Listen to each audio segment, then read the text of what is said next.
Hey, Tom.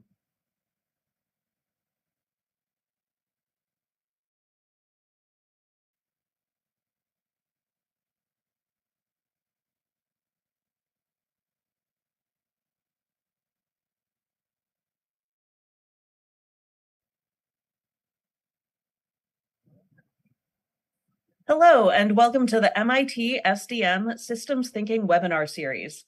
My name is Naomi Gutierrez, Communications Administrator for SDM, and I am today's host. Thank you for joining us. Today's speaker is Eric Rebentish, Research Associate in the Socio-Technical Systems Research Center and the Systems Engineering Advancement Research Initiative at the Massachusetts Institute of Technology. He is an instructor in the MIT System Design and Management program with a focus on systems engineering. He studies complex engineering activities through a socio-technical systems approach, drawing on perspectives from engineering, management, technology, and human behavior. His current research focuses on digital transformation in engineering organizations.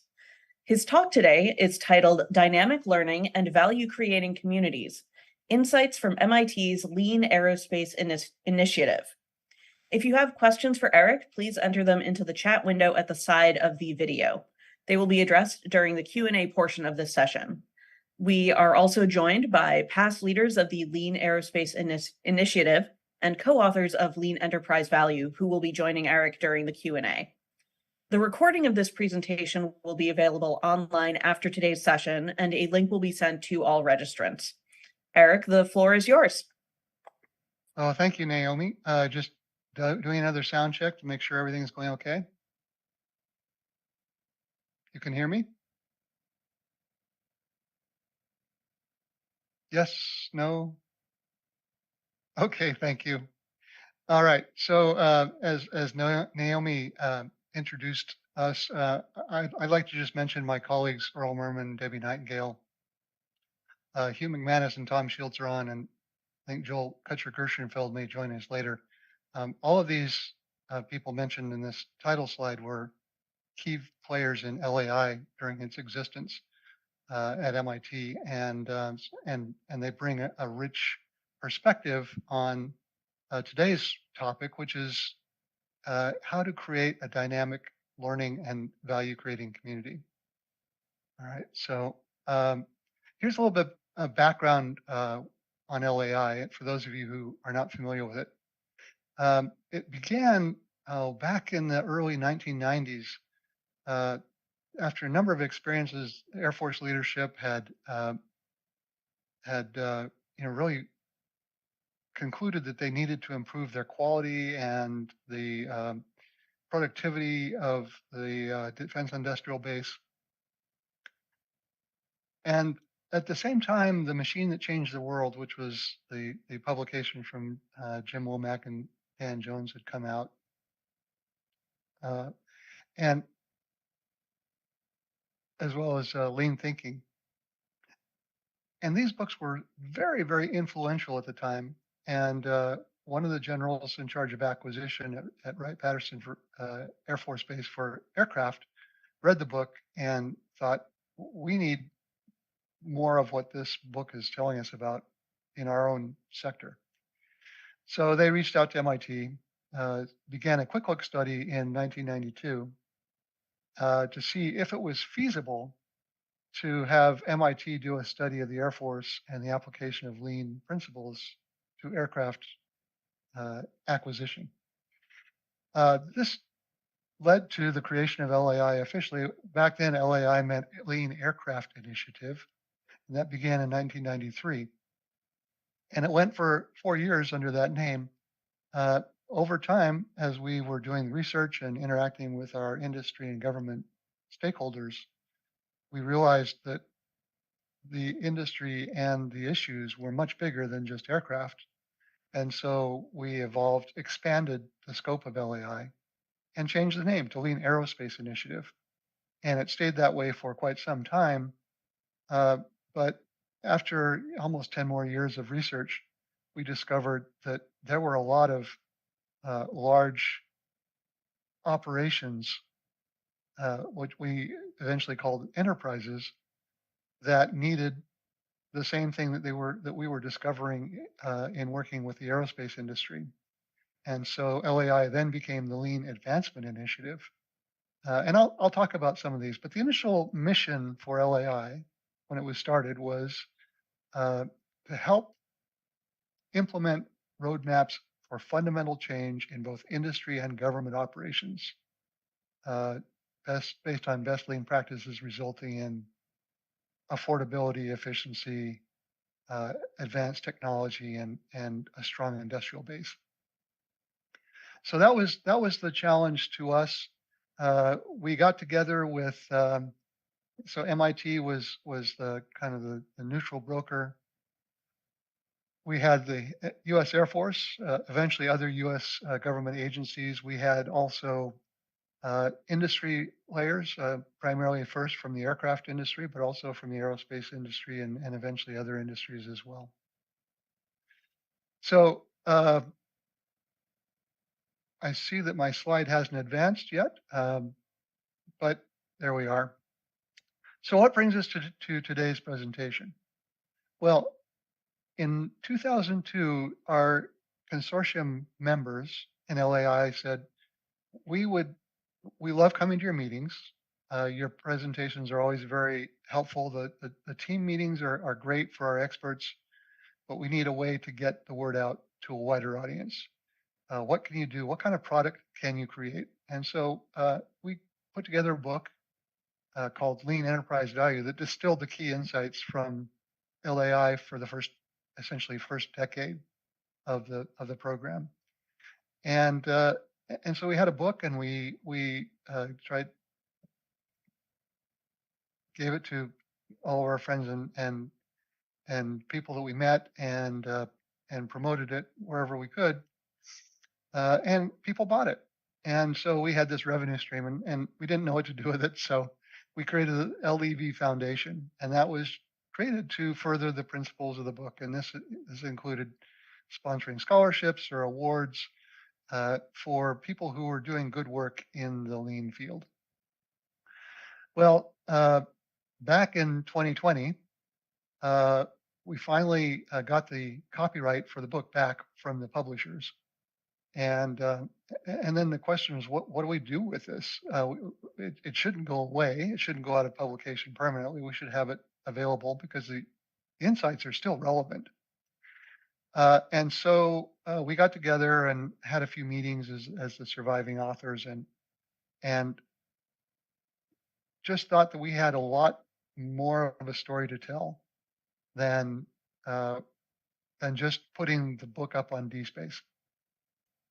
So this is a program, LAI, that went for 21 years. It involved over 75 organizations. We had well over 300 graduate students who went out to the world uh, and did some pretty impressive things with the knowledge that they had gained. And we thought, this was for 20 years. This was kind of a unique experience to have all of these different stakeholders together to try to address a big problem. And while the aerospace industry hasn't completely transformed, there are some things that we see in the aerospace industry today that weren't there when we started back 20 years ago. And I guess now, yeah, 30 years ago. So we feel that we had some impact and that this was a unique model. And so I raised the question, could this be a model for other initiatives to take on big, messy socio-technical problems, bigger than any one organization or any one enterprise to try to tackle alone? And so that's the premise for today's presentation. So let me move on to the distinguishing attributes of LAI. First of all, this was a consortium model. So members of LAI paid an annual fee that supported MIT's operations and the consortium's operations. It wasn't just about MIT. It was open. Anyone could join. It had key government, industry, and academic players. Academic primarily from MIT, but from other universities as well. We focused on enterprise transformation. And we, as part of our remit, tried to address the priorities of all of the consortium stakeholder members. So transformation, many of them wanted to be better at what they did, more competitive, more profitable. We looked at change management. How do you get from where we are today to where we want to be? How do we do a better job of developing new products and services and using systems engineering? And as we went along, we discovered that it's nice to publish papers and a book, but there are lots of channels through which you can disseminate knowledge and the knowledge that we had collected. So we had an extensive web page. This is 20 some years ago. Uh, Knowledge exchange events, focused transformation and deployment events. So where we would go out to individual sites, not as MIT, not as uh, a few experts, but as consortium members willing to help. We created this educational network for curriculum development and training. So there were a lot of, as you will see in the subsequent slides, there were a lot of different ways that we both created knowledge and disseminated it to not only our consortium members, but to the wider audience. So this is the operating model that we used for creating knowledge and disseminating it to our stakeholders. So we had, knowledge creation, which is kind of the bread and butter for universities. That's what we do. We do research. We look at best practices. We do benchmarking, uh, and through this process of doing research, we create knowledge. But it wasn't just the traditional academic things uh, that were part of this knowledge creation. We went out in the field and worked, elbow to elbow with our consortium members in how they were creating knowledge themselves. So this, when we say knowledge creation, it wasn't just about knowledge creation for the academics. It was knowledge creation for all the consortium members. We had relationships that we developed. And this, of course, came naturally through the membership. But the most powerful relationships emerged as we got members to work together. And working together with other companies, especially in the defense aerospace environment, where there is quite a bit of propriety and even classification regulation, is challenging. Some of the members of the consortium were direct competitors. On other programs, they would be partners. So uh, getting past the natural unease of being in the same room with somebody that you might be competing with was part of this effort that we went through and this evolution to establish relationships. And what did that look like? Well, over time, we would have uh, members of one organization, one company, helping another company with its transformation event, for instance, or they would come together and offer insights and even their own facilities or their own processes for refining and improving the research. Finally, there's deployment. So publishing our papers, our findings on the website or having meetings, uh, is great. But the question is, what is the best way to get that information out to our wide range of audience? And so we had a number of workshops, seminars, we had roundtables, we reached out to suppliers, um, and tried to include as many channels as possible for getting this information out to members. And these were often interactive. When we publish a paper, we never really know who's reading it. But when we have a workshop or we have an event with a group of people, we know and can assess pretty clearly how they are taking up that knowledge and what they're using it for, and whether it was accomplishing what they wanted or needed at that moment. So a lot of the effort, from my perspective as a research scientist at MIT, of course, my job at MIT is to do research, but I also developed quite a bit of experience in organizing roundtables, putting on events, um, developing other methods for communication. Uh, and so it was kind of a non-standard role for an MIT research scientist. So in that environment, this is how we learn together. We would have periodic meetings. The stakeholders would come together and they would uh, talk about their priorities. What were the challenges that they were facing as they tried to improve, or in the competitive marketplace? From this, we would identify some specific requirements that we could translate into research. Uh, and then we went through the research process, which we're calling knowledge building.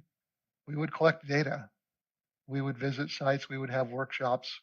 We would have action learning events. And this was part of the generating, identifying knowledge that we used. And then after we did that, the question was, okay, so how do we use this knowledge? How do we apply it? And often in LAI, it was through the creation of tools or products. One example of such a tool was the product development value stream mapping manual. Okay, so people in product development were struggling with how do they embrace lean principles without copying exactly from manufacturing.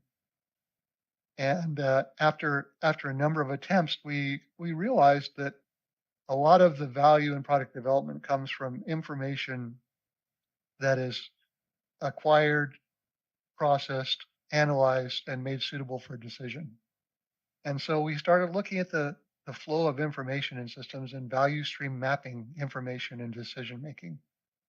And this became a very powerful and popular tool amongst our members and for the world because it's shared openly now. We went through tool prototyping processes, so we'd have workshops. So we'd have um, workshops to kind of look at the beta version of the product value stream mapping tool, for instance, in this case. Uh, we would have then some deployment. And the deployment could be just simply publishing it on the web and making an announcement, but it could also be using the tool in some kind of active learning event.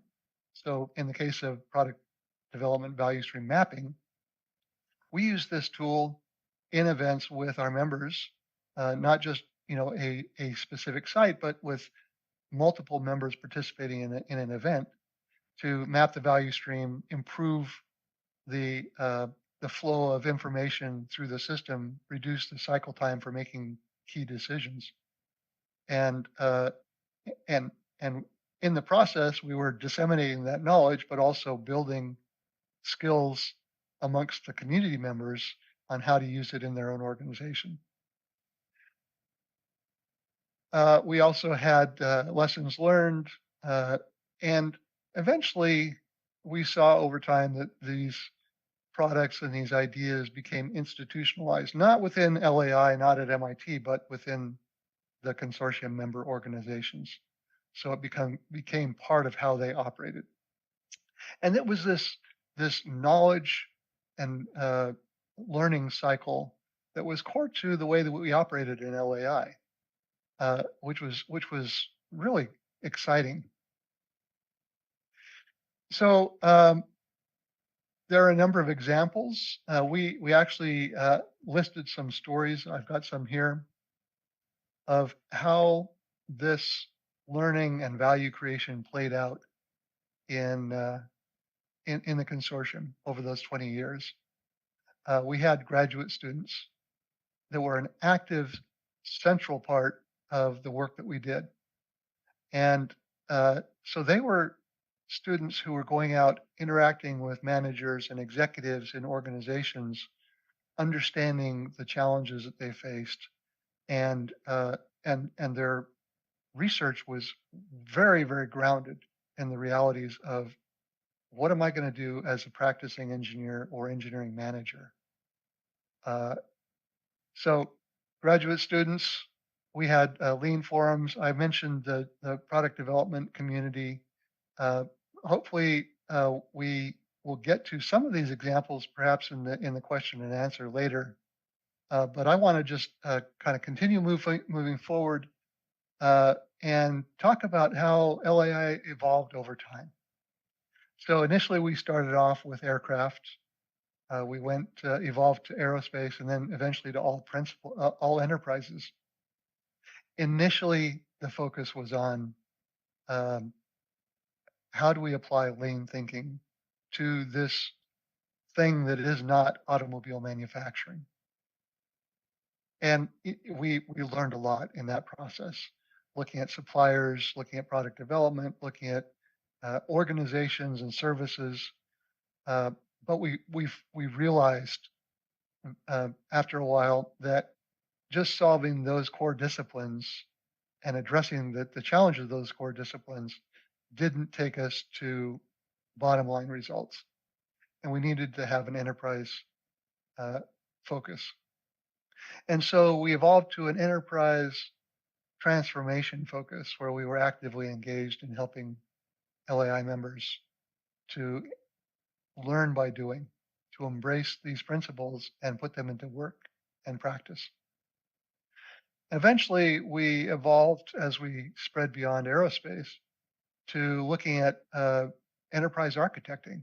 How do you design these these high performing enterprises that have multiple stakeholders, multiple constituents, multiple products?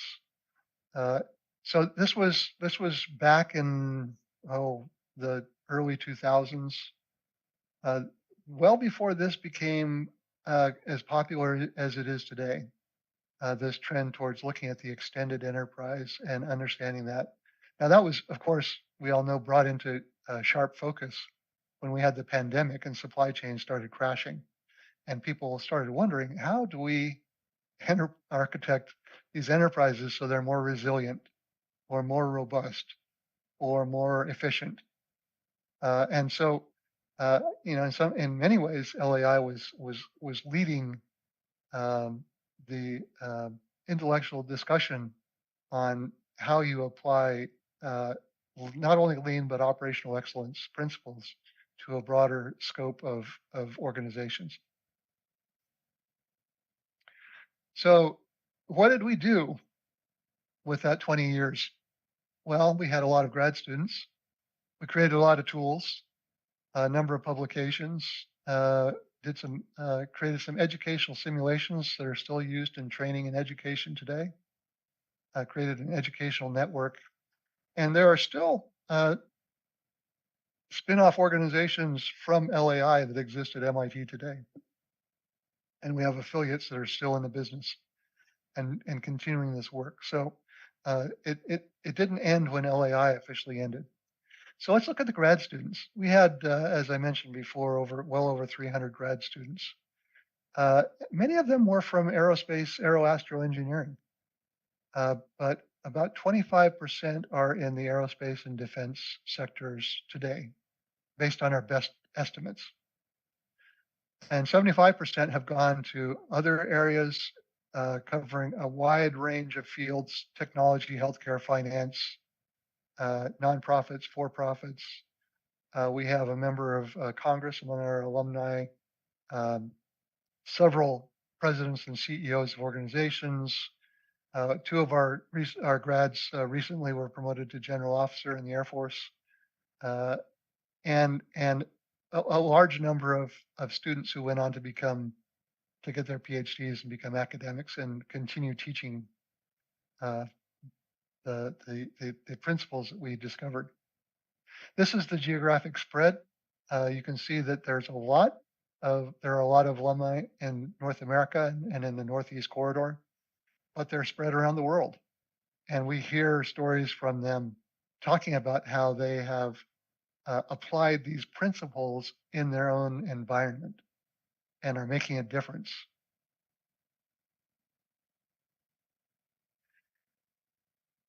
LAI products were very important to our members. They wanted to have something that they could use to improve their operations. They were very implementation oriented and very results oriented. We started off in the earliest days with a lean enterprise model, which was a static model of lean principles that were realized or conceptualized at the enterprise level. We had a number of transition to lean products. So if you are a supply chain manager, how do you go from a traditional state to a advanced lean supply chain model? We developed quite a few insights in our work with transformation, and especially working with the facilitators from industry and government. And we codified those insights in facilitator guides, not only for facilitating individual engagements at, say, a discipline or a project level, but all the way up to the enterprise level. Uh, we had the Lean Academy, which I'll get to in a moment. Uh, we had courses that were created at MIT that then became available on OpenCourseWare and have been copied in other places. We have a number of publications. And this diagram stops at the official end of LAI, but it turns out that a number of us continue to work in this field afterward. And so this is an incomplete list of all of the things that emerged from the work that we did in LAI back then. There are over 33 DSpace links for these products. You can go download those free of charge. We have a couple of courses that are on OpenCourseWare. So these tools are not only that they were useful back in the day, but they're still relevant and useful today. And we occasionally hear from people who ask about them and comment that they've used them. LAI authors have gone on to author further another 10 books and lots of chapters and journal articles and conference presentations, all based on the ideas that we developed back then. So one of the important accomplishments came from a suggestion from one of our board members, General Lester Lyles, who is the commander of the Air Force Materiel Command. And he said, this is great what you're doing here, but we need to get this out to the world. And we can do that by affecting curriculum.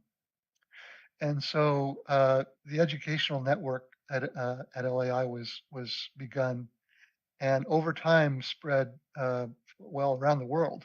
You can see a number of different universities represented here.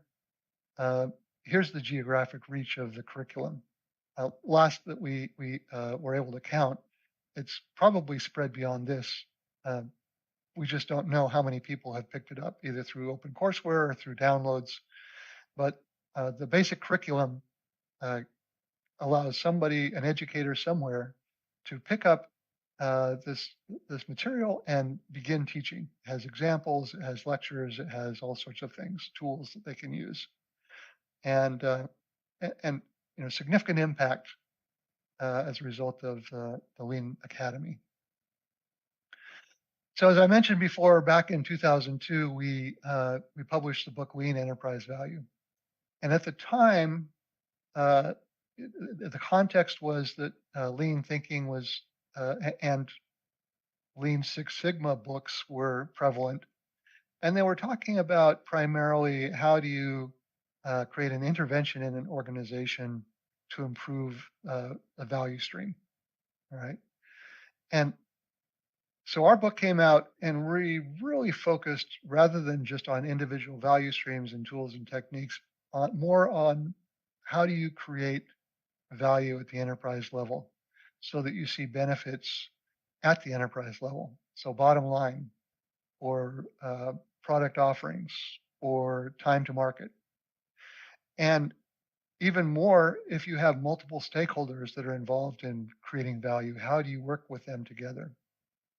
So we identified this value delivery cycle at the enterprise level and provided a number of examples. The content is still relevant today. These are still issues that organizations wrestle with.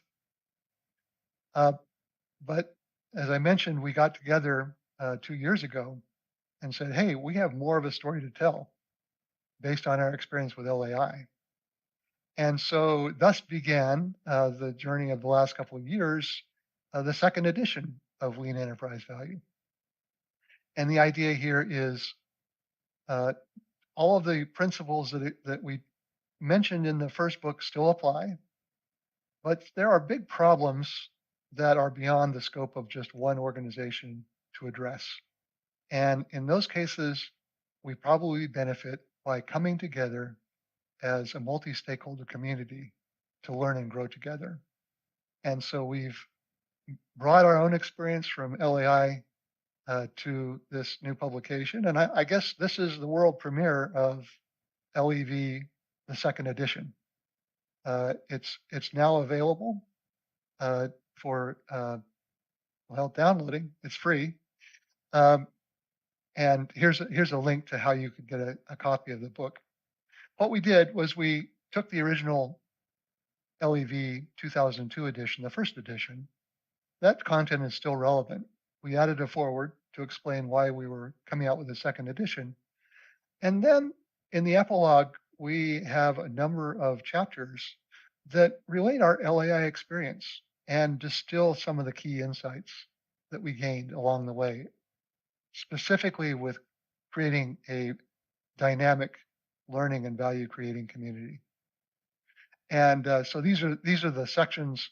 I've foreshadowed some of the content of that in this presentation so far, but it's definitely something that's worth the view, and you can't beat the price. I mean, it's free.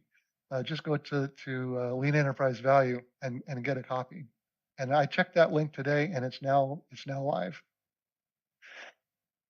So let's just kind of wrap up on reflecting on what we learned from LAI. Well, what you would read about in the book are these things. What were the attributes of LAI that made it, we think, a learning and value creating community? What lessons can we pass on to other institutions, especially universities, for managing a dynamic consortium that is very focused on implementation and learning? And how might you set up or architect one of these consortia? So I'm going to go through those quickly. We found that the important functions that provided value for our LAI consortium stakeholder members are these 5 things. Knowledge creation. We had a collaborative research process where everyone was engaged, had a contribution to make, whether it was through data, through ideas, through any number of other things that they could contribute, add perspective to shape and make the research more relevant, more grounded, and more useful in the end. We had a process for operationalizing that knowledge, understanding that the knowledge that exists in academics, with this university, with our courses and our publications, is often not accessible to most practitioners. And so we had a process in our consortium for developing practical implementation tools to get that knowledge out to others. We had a process for verifying and validating the knowledge that we created. We tested it by applying it in actual situations in our member consortium sites. And because of that, we went through alpha, beta, 1.0, 2.0 versions of our tools. They were constantly being improved and updated based on the experience we had. What's the best way to communicate this lean principle? We had a robust knowledge sharing process to disseminate and share the knowledge. And then I think an underappreciated part is stakeholder engagement and commitment. By getting individual organizations to commit to working with us in our research or in our development of our products, they became more committed, more sharing, and more willing to work with not only MIT, but with other consortium members. And that kind of engagement doesn't just automatically happen because somebody paid a fee to become a member of a consortium. It really is an active process of enrolling and engaging people to be part of a community.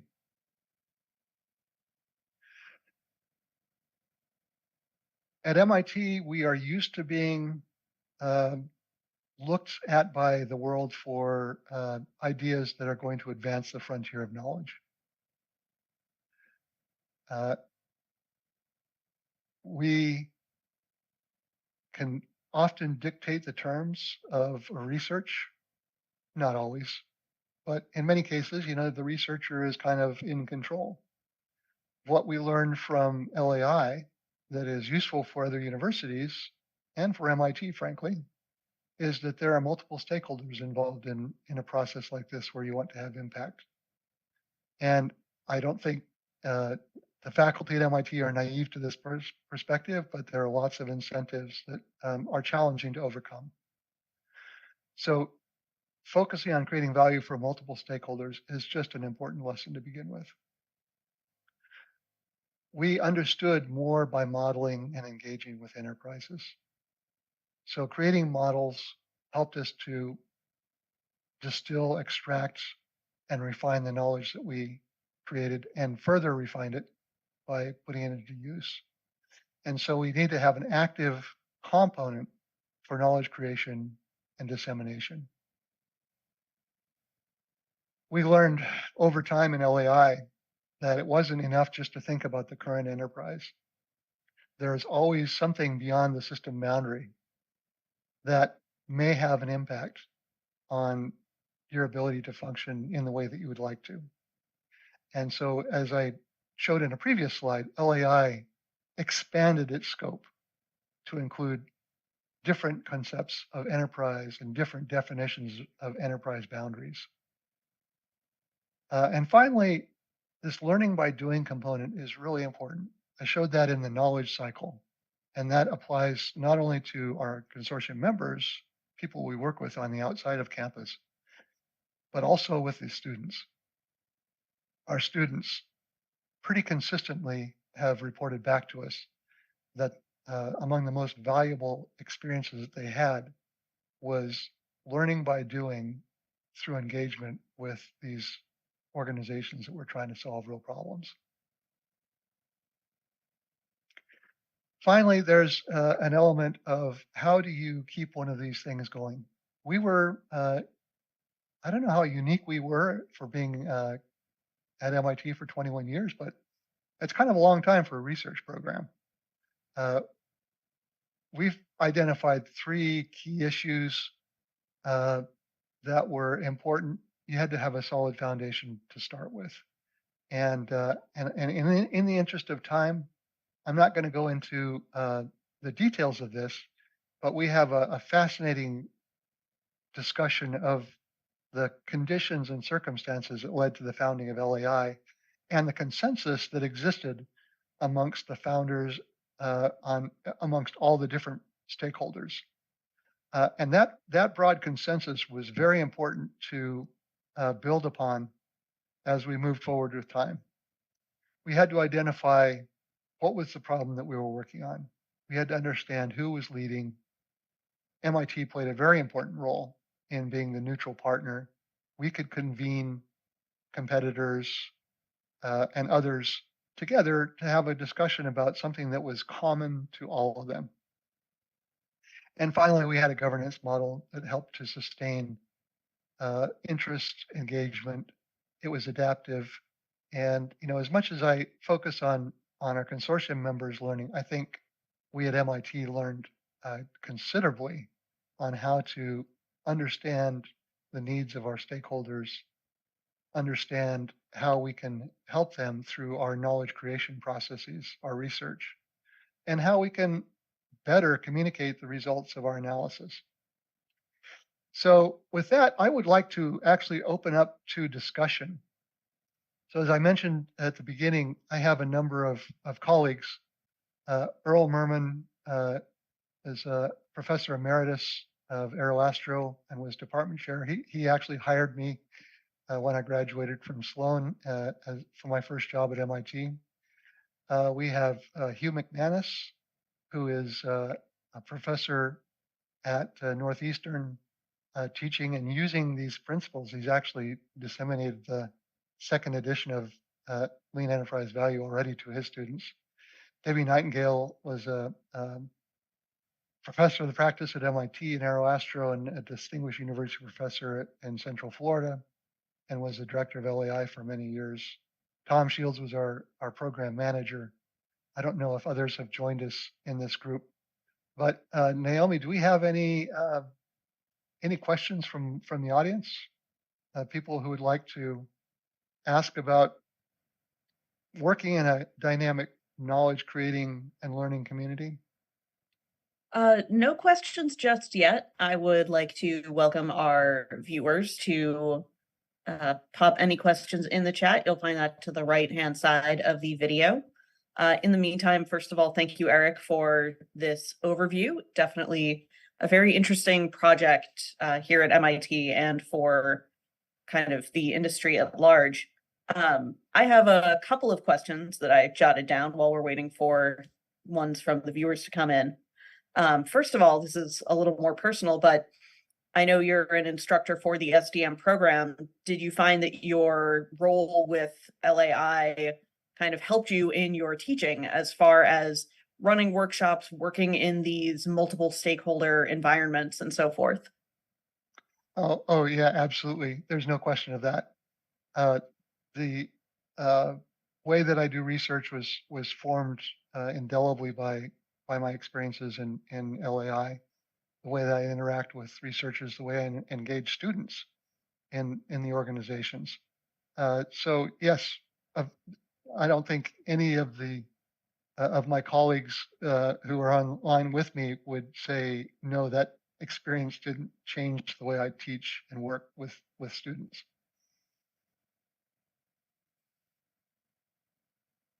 That makes a great deal of sense. I was also curious about your comment on kind of the attention paid to lean thinking, for lack of a better term, during the first waves of the COVID pandemic shutdowns, and how companies were looking at efficiency, but also slack in the system, or the way that systems are collapsing. And I'm curious if you had anything more to say about that, as far as, when and where the kind of lean and extremely stripped down, just in time nature of supply chains might have had an impact. Certainly, I guess I would like to use that question as an opportunity to open up and invite my colleagues to participate. And unfortunately, our supply chain expert, Kirk Bosdwan, is not with us today because of a prior commitment. But maybe Tom Shields, if you wouldn't mind talking about maybe how the principles we discovered in LAI years and years ago resonate with what we saw in the pandemic.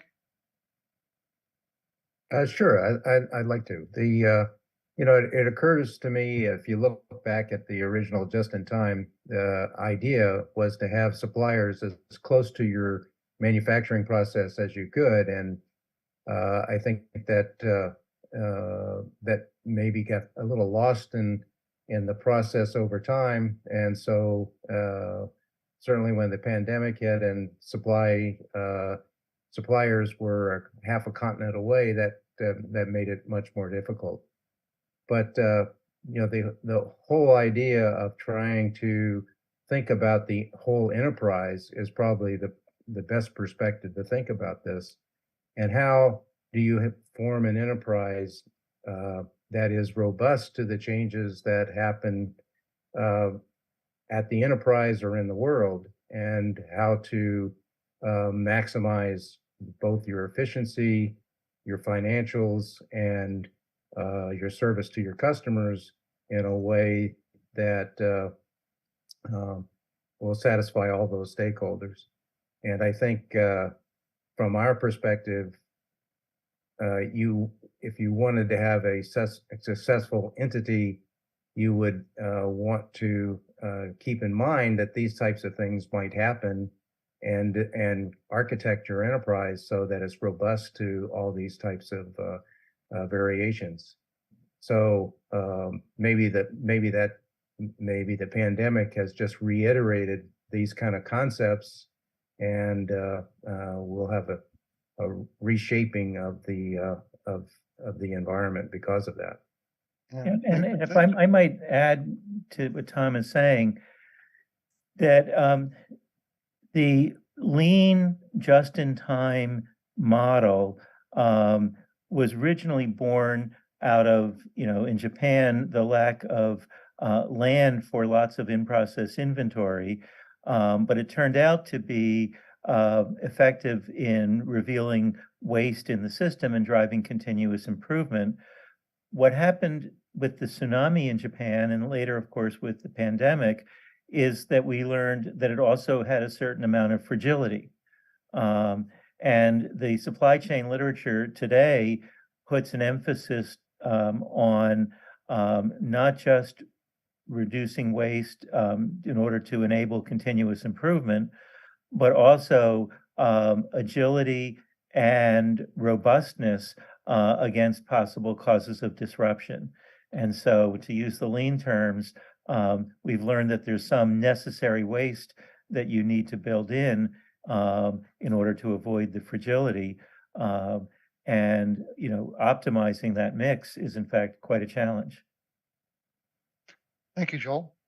Yes. I see in the chat that there are a number of questions. Debbie, I think these are ideal for you. What are the challenges facing implementation of these techniques in traditional companies? And healthcare and pharmaceuticals were named specifically, but others as well. And I know that you spent a lot of time working in that domain. Sure, I can give you some examples. I have a good one in healthcare, and if we have time, I have another one it's in a more traditional product development aerospace company.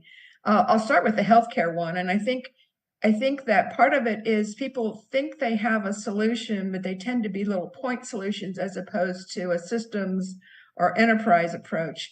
So example is we had the chief operating officer of a fairly large hospital system come to us and said, gee, can you help us with the emergency department? We're backed up, we're overloaded, and we think we're going to put in this fancy new machine to check people in, but before we spend all this money, we'd really like you to do some analysis.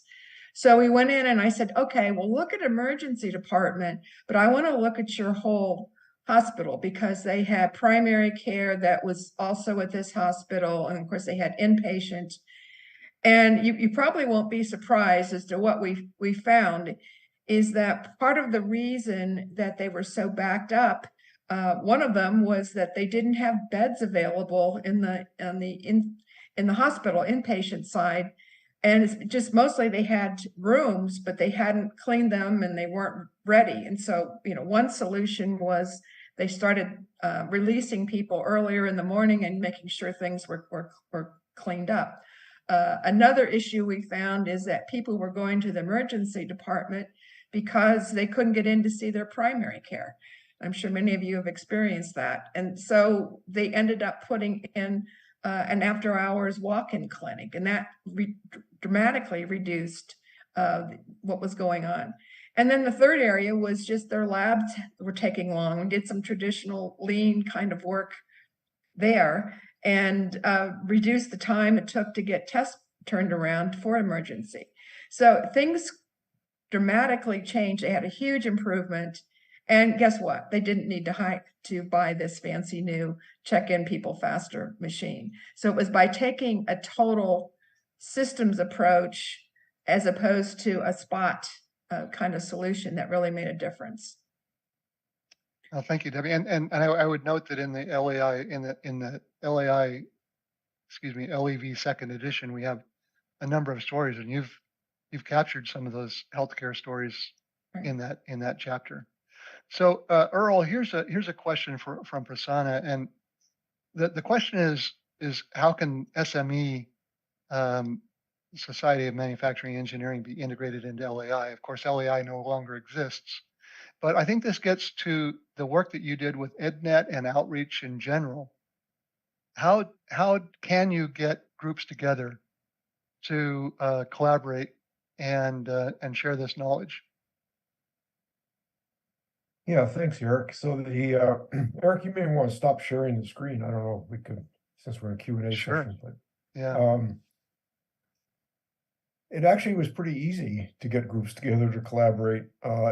And it really was just finding where there was a common interest where everybody could learn from each other. And that was a very powerful enabler to get different universities and the universities and the consortium, LAI consortium members to collaborate. I'll say that we may want to ask Hugh to respond to this question also, because Hugh and some of his people worked, and Eric, I believe you did this also with the Project Management Institute. Hugh and some of his people got involved with INCOSE, with the International Congress on Systems Engineering, and Eric, you with the Project Management Institute, and started focus groups in those organizations. And those focus groups still exist, even though LAI has been retired.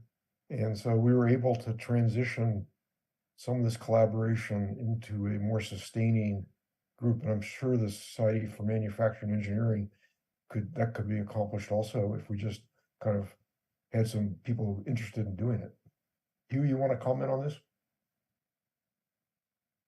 Sure. Yeah, so I actually wasn't one of the people involved in the INCOSE thing, but I interacted with those people a great deal. And it was, a lot of that was a matter of just right place, right time. It's not difficult to get people to collaborate when they have a pressing problem and they're together in the same place. So so a lot of these things were just things that occurred. I don't want to say organically. It makes it sound too easy because people did put a lot of work into them, but it wasn't hard to get people to collaborate when they all had a new problem to work on. They all had things to contribute, and there was a pressing need that was not perceived as an issue of, say, a competitive advantage, which might have made people not want to collaborate. It was a question of discovering and sharing new knowledge that was helpful to everybody. I might just add as well that Institute of Industrial and Systems Engineers had what was a lean division. It's now called Operational Excellence.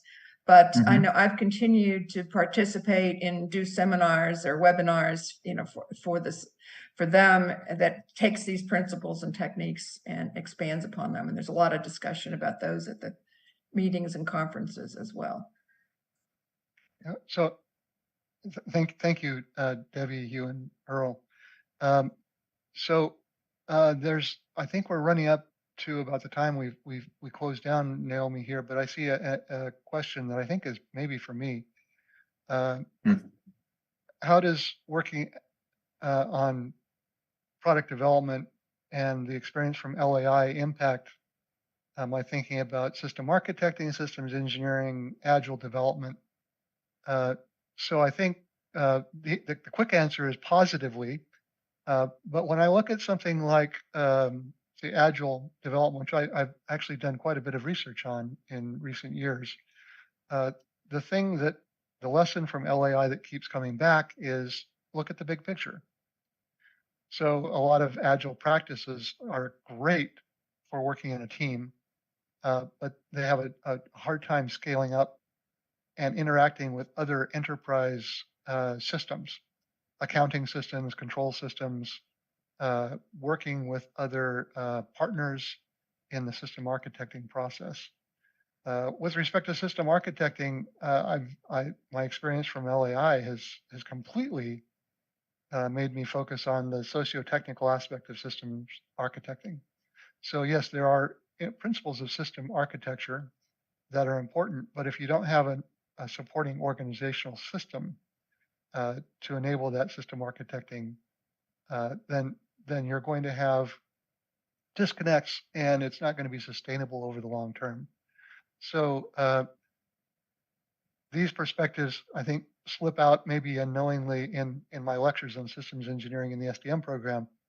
But this is an experience that has, as I said previously, has really influenced my academic career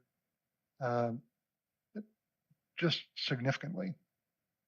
Now, Naomi, how are we looking for time? Do we have more time for questions, or do we need to finish up? Yeah, we usually close up right around 1 p.m. So I think there's a few more minutes. Okay. Hugh, do you have any perspectives on product development? So Hugh and I both ran at various times the product development community in LAI. As you reflect on product development issues nowadays, what do you bring forward from the LAI experience? I think it's interesting the way it's evolved. When we first started, we were doing what amounted to translation. We had all of these tools, but they were designed for factories, they were designed for an industrial environment, they were designed for physical products. And we had to sort of figure out what this meant in a office environment with knowledge work, with operations on at best paper artifacts, and these days just bits. So there was a question of translating it into product development. What I've seen since is once it got there, it has evolved because the product development tools have evolved, for example. So the tools that are available to people for increasing productivity and product development, just the technical tools, have evolved a lot. And Lean provides and that translation provides some of the framework in which those tools can operate. We talk about digital value streams now, where powerful tools are connected together in such a way that they can flow. Old-fashioned Lean concept, but what they're doing is very new, is often revolutionary, and I've seen that come back around. The links are not direct, but I think there was an influence in the extreme popularity now of the agile method for doing not just engineering work, but actually any kind of office work. I've actually learned a bunch from my wife's boss about how that works. She's in publishing, but that kind of technology and that kind of vocabulary has spread way beyond our control. Right. So I want to slip one last question in here and Joel, invite you to answer this. This is from Dolly. Do you offer training to those of us working in other sectors, government, public schools? Do you co-create with Lean Enterprise Institute? Now, of course, the answer is no, because LAI doesn't exist anymore. but you have, but you're an educator and you work in a lot of public domains. And of course, you may be referring to some of the LAI tools or residual assets. What would your answer be for Dolly in terms of getting training on these principles, or at least becoming knowledgeable? So a number of the people on this call, of course, do training on a consulting basis, which is fair game for anyone to explore.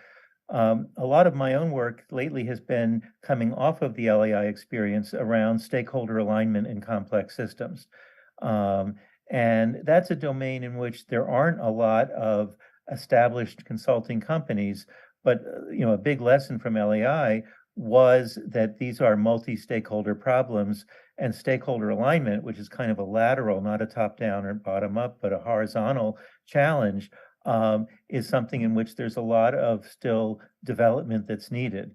So I would say that, yes, by all means, everyone on this call, informally as a sounding board or formally for consulting, may be available. But probably the most important thing is that the service that LAI provided through the workshops and through the various offerings was unique in that it was university-based and research-driven, as compared to a lot of the commercial consulting folks who are great, but are more engagement focused rather than long-term learning focused. And so I guess my final thought would be that what you really want is a learning partner, not just a training session. Very good, thank you. And I think we're out of time. Thank you to my colleagues and friends for participating in this discussion. We got the band back together and it was great. And so thank you again. I would encourage anybody who's still with us to run over to leanenterprisevalue.com, grab a copy of the second edition of the book, and thank you for listening. We think this experience has been instructive and potentially valuable to other efforts to solve big, messy socio-technical system problems. Back to you, Naomi. Yes, thank you so much. Thank you to our viewers for attending the webinar. Again, the presentation recording will be available online after this session on SDM's YouTube channel. We hope you'll join us in April for the next Systems Thinking webinar. And thank you once again to Eric Urbantish and all of his co-presenters, co-speakers for joining us today. And on behalf of the System Design and Management Program, thank you all for joining us.